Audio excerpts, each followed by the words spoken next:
लालची लोमधी की कहानी में यह है कि एक बार की बात है, एक जंगल में एक चालाक लोमधी रहा करती थी।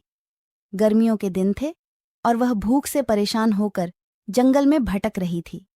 बहुत देर जंगल में भटकने के बाद लोमधी को एक खरगोश मिला, लेकिन खरगोश मिलने के बाद लोमधी ने खरगोश को खाने की बजाय उसे छोड़ दिया, क्योंकि वह इतना छोटा था कि उसे खाने से लोमधी का पेट कहाँ भरने वाला था। इसके बाद लोमधी आगे बढ़ी, फिर से जंगल में भटकने लगी। कुछ देर जंगल में भटकने के बाद भूखी लोमधी को एक हिरण डियर दिखा। हिरण को देखते ही लोमधी के मुंह में पानी आ गया। लोमधी हिरण को पकड़ने के लिए उसके पीछे दौड़ने लगी। लोमधी ने अपनी पूरी ताकत से हिरण का पीछा किया, पर हिरण लोमधी की पकड़ में नहीं आया। अब लोमधी खाने की तलाश में बहुत ही थक चुकी थी।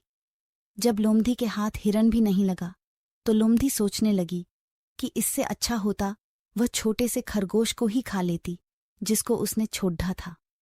कुछ देर आराम करने के बाद लोमधी खरगोश को ढूंढने के लिए फिर से जंगल में भटकने लगी। जंगल में खरगोश को ढूंढते हुए लोमधी वहां पहुंची, जहां उसने खरगोश रैबिट को देखा था, लेकिन लोमधी को वहां खरगोश नहीं दिखा।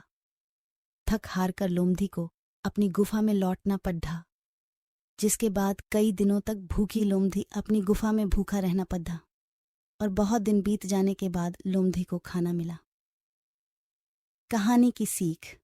उपरोक्त लोमधी की कहानी से हमें यह शिक्षा मिलती है कि हमें लालच नहीं करना चाहिए। यदि लालच किए बिना संतोषी जीवन जीते हैं तो आप सुखी रहते हैं। हिंदी में लालच गीडी के प्रसिद्ध मुहावरा भी है कि लालच बुरी बला है।